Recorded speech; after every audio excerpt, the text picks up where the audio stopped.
Thank you for joining Wars of the Roses. As we continue with Part 31, The Stone of Foundation, from the Symbolism of Freemasonry by Albert G. Mackey.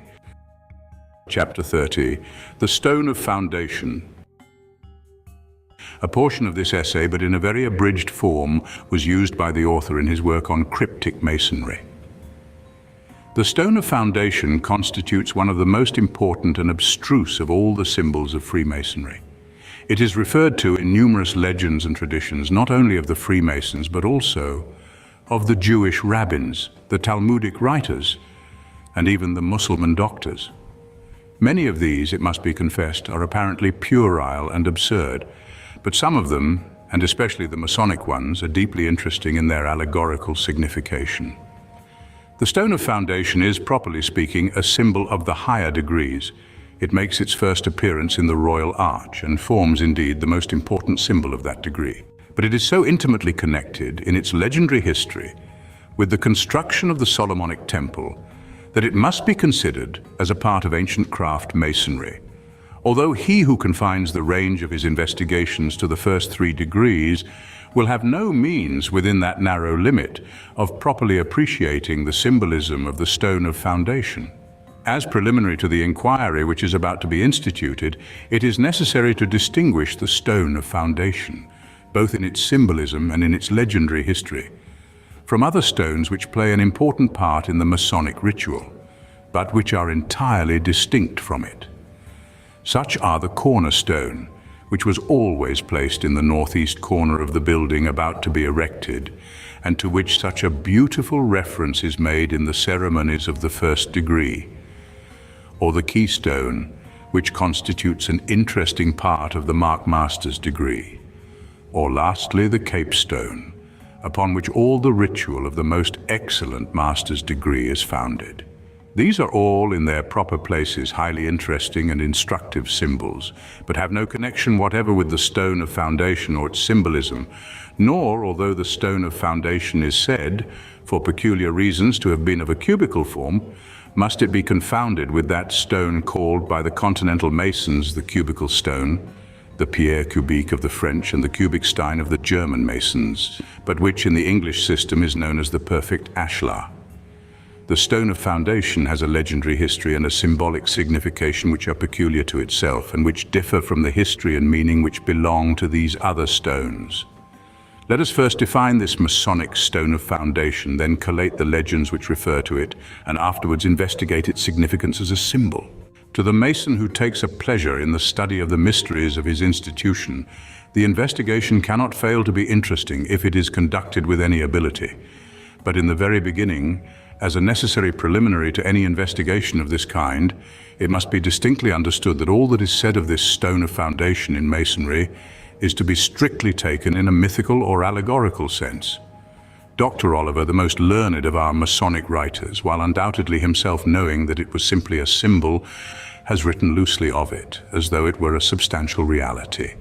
And hence, if the passages in his historical landmarks and in his other works which refer to this celebrated stone are accepted by his readers in a literal sense, they will present absurdities and puerilities which would not occur if the Stone of Foundation was received, as it really is, as a philosophical myth, conveying a most profound and beautiful symbolism.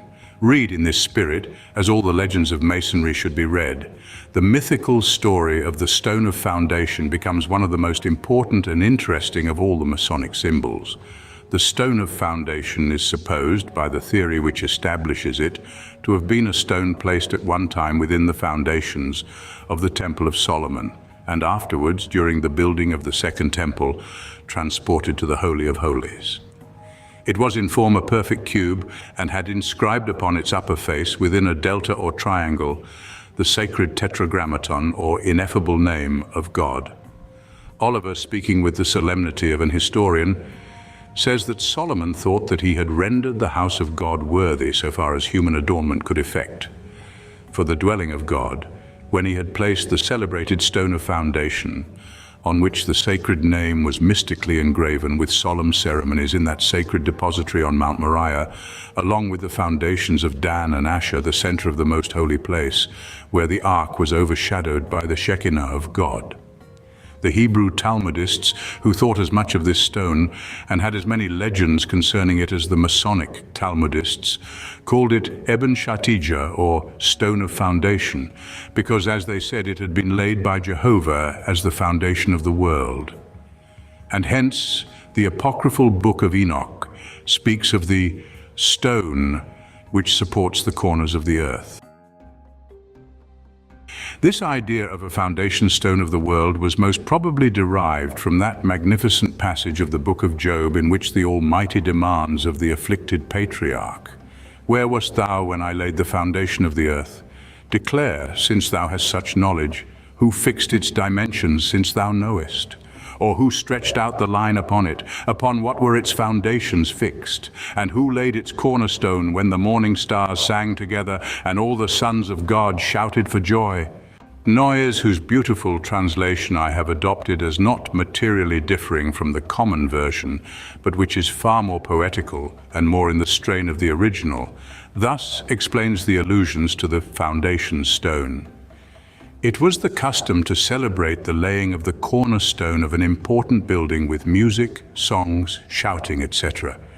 Hence, the morning stars are represented as celebrating the laying of the cornerstone of the earth. Upon this meager statement have been accumulated more traditions than appertain to any other Masonic symbol.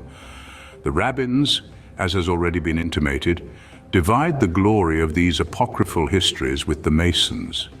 Indeed, there is good reason for a suspicion that nearly all the Masonic legends owe their first existence to the imaginative genius of the writers of the Jewish Talmud. But there is this difference between the Hebrew and the Masonic traditions, that the Talmudic scholar recited them as truthful histories and swallowed in one gulp of faith all their impossibilities and anachronisms, while the Masonic student has received them as allegories whose value is not in the facts, but in the sentiments which they convey. With this understanding of their meaning, let us proceed to a collation of these legends. In that blasphemous work, the Toldeth Jeshu, or Life of Jesus, written, it is supposed, in the 13th or 14th century, we find the following account of this wonderful stone. At that time, the time of Jesus, there was in the house of the sanctuary, that is, the temple, a stone of foundation, which is the very stone that our father Jacob anointed with oil, as it is described in the 28th chapter of the book of Genesis. On that stone, the letters of the Tetragrammaton were inscribed, and whosoever of the Israelites should learn that name would be able to master the world. To prevent, therefore, anyone from learning these letters, 2 iron dogs were placed upon 2 columns in front of the sanctuary. If any person, having acquired the knowledge of these letters, desired to depart from the sanctuary, the barking of the dogs by magical power inspired so much fear that he suddenly forgot what he had acquired. This passage is cited by the learned Buxtorf in his Lexicon Talmudicum. But in the copy of the Toldeth Jeshu, which I have the good fortune to possess, for it is among the rarest of books, I find another passage which gives some additional particulars in the following words. At that time there was in the temple the ineffable name of God, inscribed upon the stone of foundation. For when King David was digging the foundation for the temple, he found in the depths of the excavation a certain stone on which the name of God was inscribed. This stone he removed and deposited it in the Holy of Holies. The same puerile story of the barking dogs is repeated still more at length. It is not pertinent to the present inquiry, but it may be stated as a mere matter of curious information that this scandalous book, which is throughout a blasphemous defamation of our Savior, proceeds to say that he cunningly obtained a knowledge of the Tetragrammaton from the stone of foundation, and by its mystical influence was enabled to perform his miracles. The Masonic legends of the stone of foundation, based on these and other rabbinical reveries, are of the most extraordinary character, if they are to be viewed as histories, but readily reconcilable with sound sense, if looked at only in the light of allegories. They present an uninterrupted succession of events in which the stone of foundation takes a prominent part from Adam to Solomon and from Solomon to Zerubbabel. Thus, the first of these legends in order of time relates that the stone of foundation was possessed by Adam while in the Garden of Eden, that he used it as an altar and so reverenced it that on his expulsion from paradise, he carried it with him into the world in which he and his descendants were afterwards to earn their bread by the sweat of their brow. Another legend informs us that from Adam, the stone of foundation descended to Seth.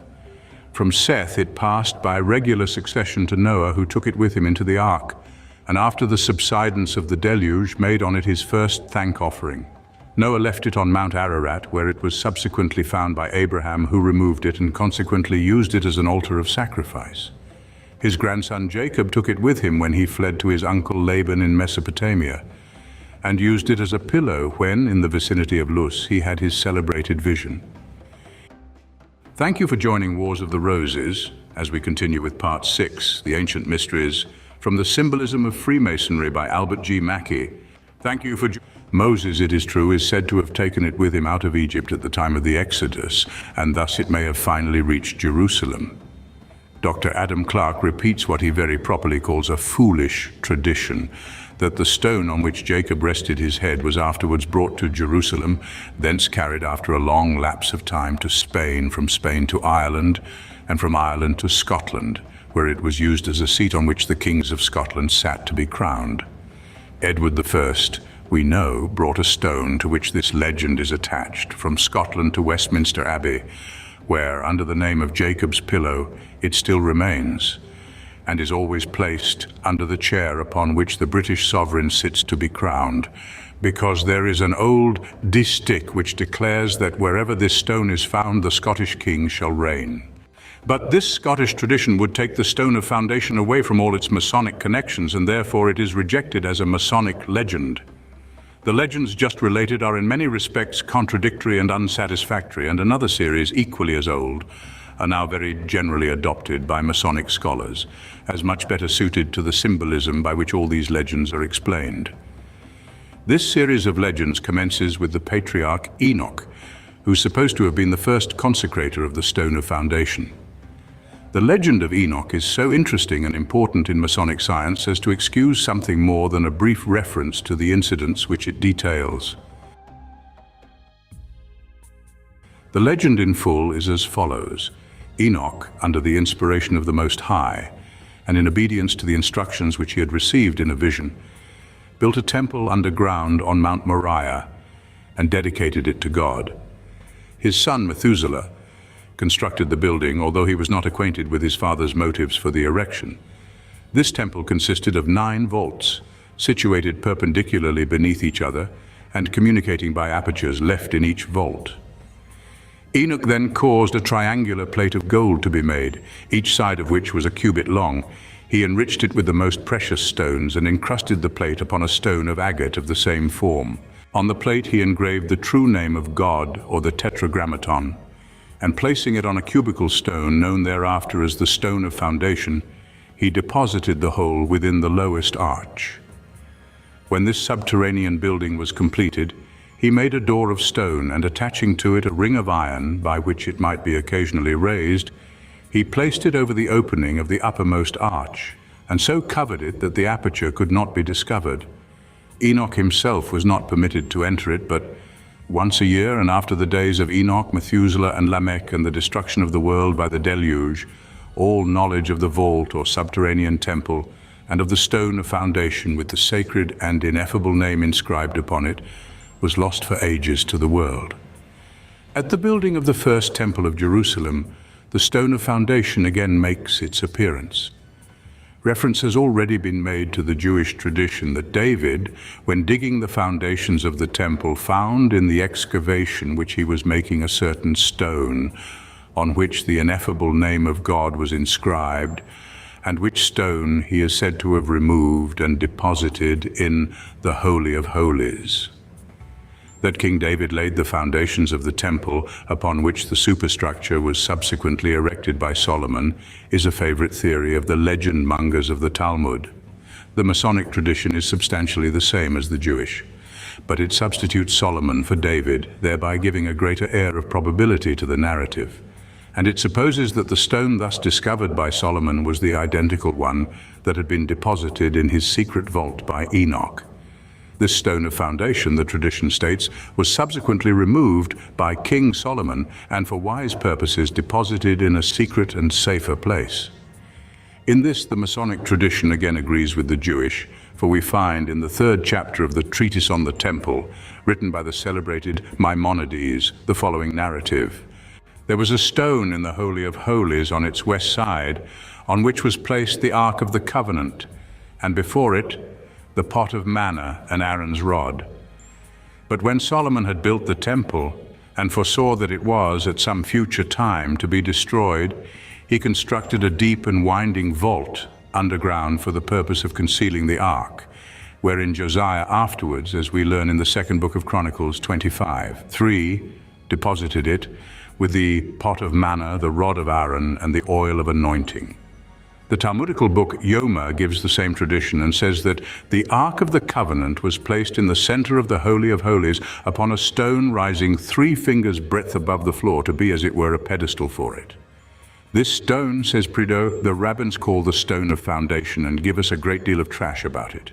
There is much controversy as to the question of the existence of any ark in the Second Temple. Some of the Jewish writers assert that a new one was made.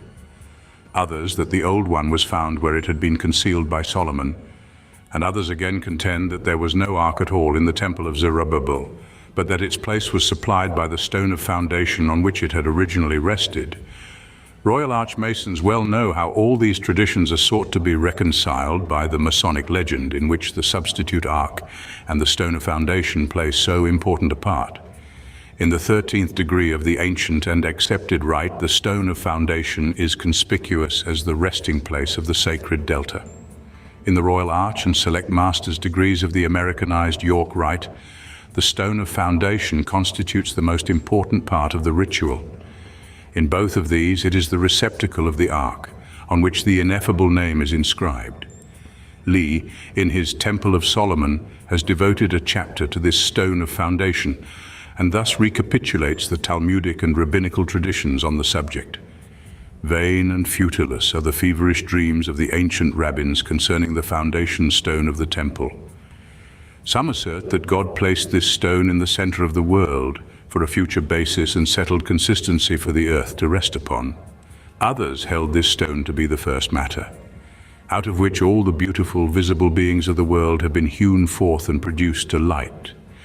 Others relate that this was the very same stone laid by Jacob for a pillow under his head in that night when he dreamed of an angelic vision at Bethel, and afterwards anointed and consecrated it to God, which when Solomon had found, no doubt by forged revelation or some tedious search, like another Rabbi Selimo, he durst not but lay it sure as the principal foundation stone of the temple. Nay, they say further, he caused to be engraved upon it the tetragrammaton, or the ineffable name of Jehovah. It will be seen that the Masonic traditions on the subject of the stone of foundation do not differ very materially from these rabbinical ones, although they give a few additional circumstances. In the Masonic legend, the foundation stone first makes its appearance, as I have already said, in the days of Enoch, who placed it in the bowels of Mount Moriah. There it was subsequently discovered by King Solomon, who deposited it in a crypt of the first temple, where it remained concealed until the foundations of the second temple were laid, when it was discovered and removed to the Holy of Holies. But the most important point of the legend of the stone of foundation is its intimate and constant connection with the tetragrammaton, or ineffable name. It is this name, inscribed upon it within the sacred and symbolic delta, that gives to the stone all its Masonic value and significance. It is upon this fact, that it was so inscribed, that its whole symbolism depends. Looking at these traditions in anything like the light of historical narratives, we are compelled to consider them, to use the plain language of Lee, but as so many idle and absurd conceits. We must go behind the legend, viewing it only as an allegory, and study its symbolism. The symbolism of the foundation stone of Masonry is therefore the next subject of investigation. In approaching this, the most abstruse and one of the most important symbols of the order, we are at once impressed with its apparent connection with the ancient doctrine of stone worship. Some brief consideration of this species of religious culture is therefore necessary for a proper understanding of the real symbolism of the stone of foundation. The worship of stones is a kind of fetichism, which in the very infancy of religion prevailed perhaps more extensively than any other form of religious culture. Lord Kames explains the fact by supposing that stones erected as monuments of the dead became the place where posterity paid their veneration to the memory of the deceased, and that at length the people, losing sight of the emblematical signification, which was not readily understood, these monumental stones became objects of worship.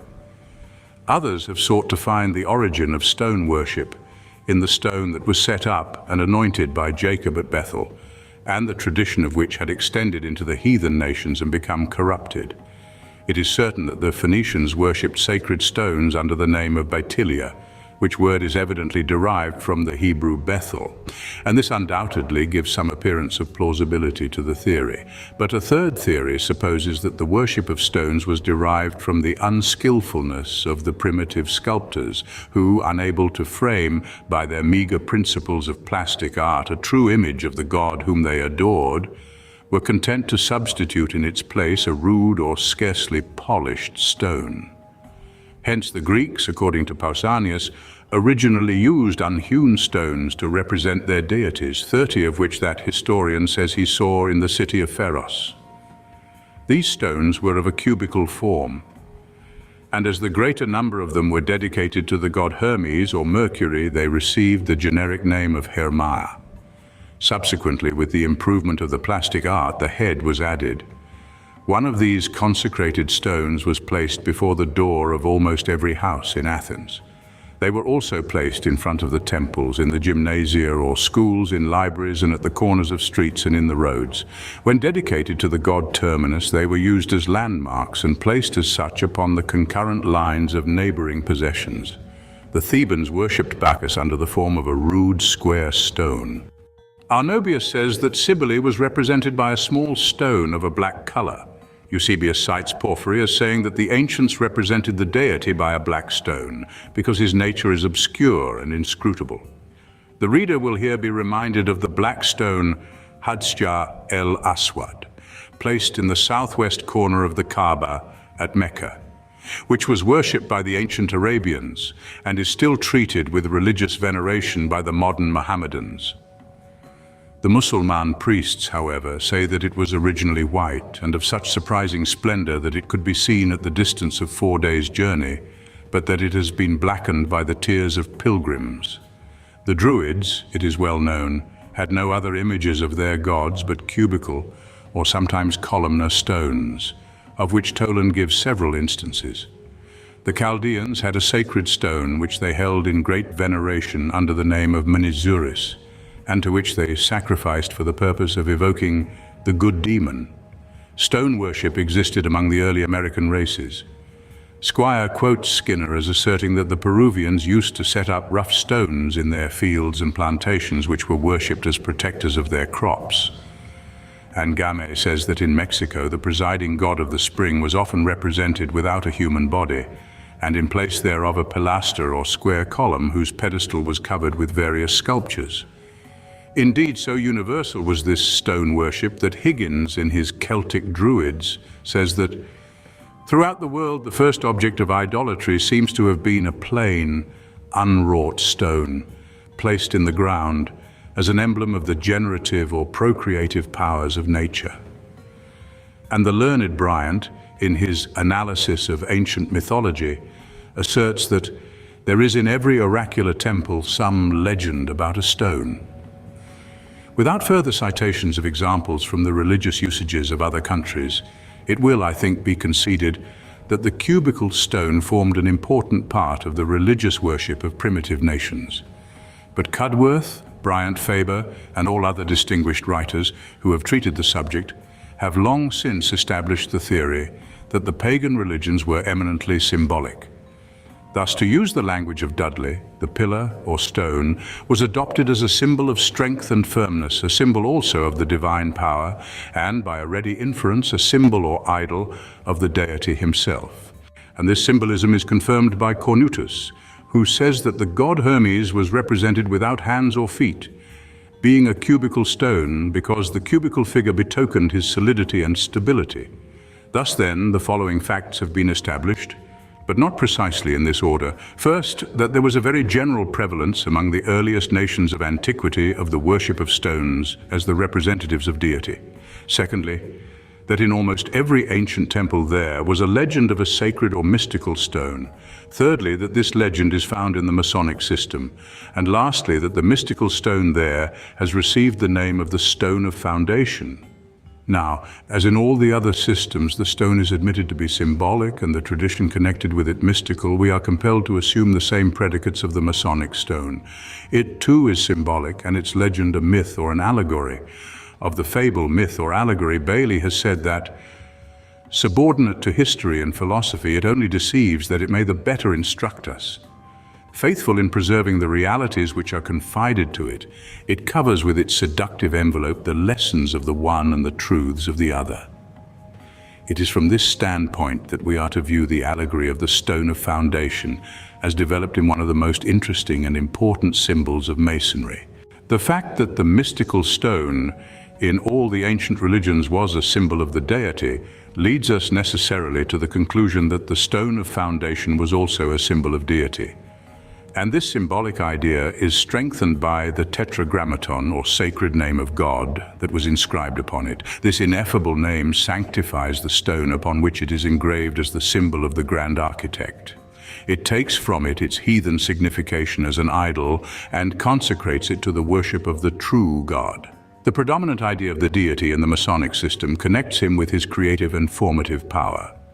God is, to the Freemason, Al-Gabil, as the Arabians called him, that is, the builder, or, as expressed in his Masonic title, the Grand Architect of the Universe, by common consent abbreviated in the formula Great Architect of the Universe.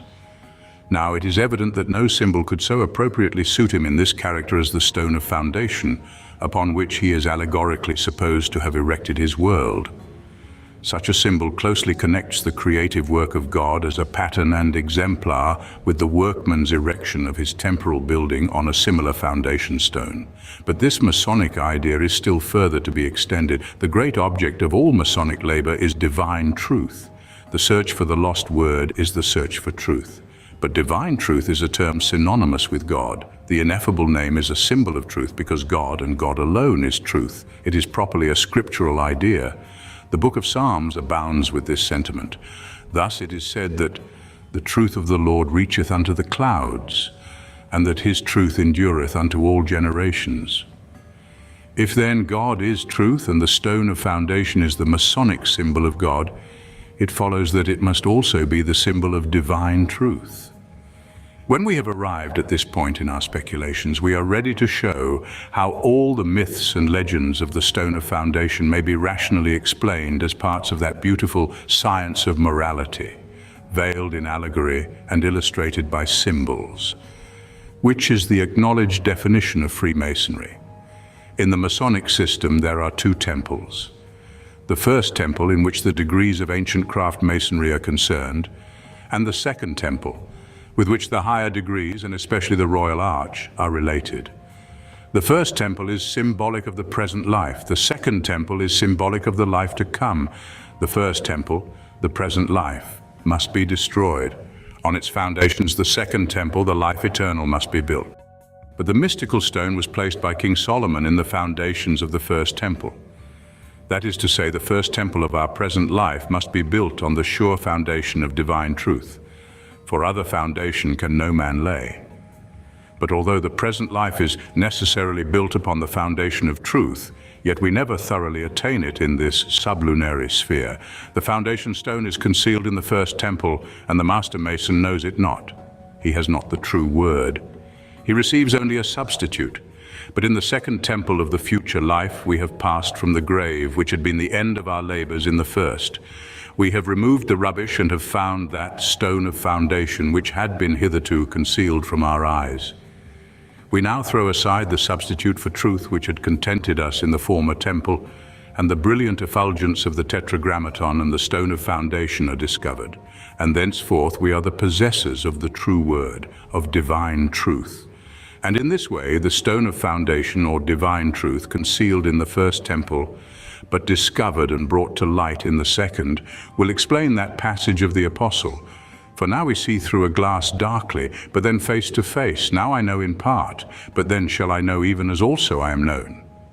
And so the result of this inquiry is that the Masonic stone of foundation is a symbol of divine truth upon which all speculative masonry is built, and the legends and traditions which refer to it are intended to describe, in an allegorical way, the progress of truth in the soul, the search for which is a mason's labor, and the discovery of which is his reward. Thank you for watching, and please don't forget to share, like, subscribe, and comment. And if you can, please consider donating to Wars of the Roses. Links to PayPal and Patreon are in the description. Thank you so very much.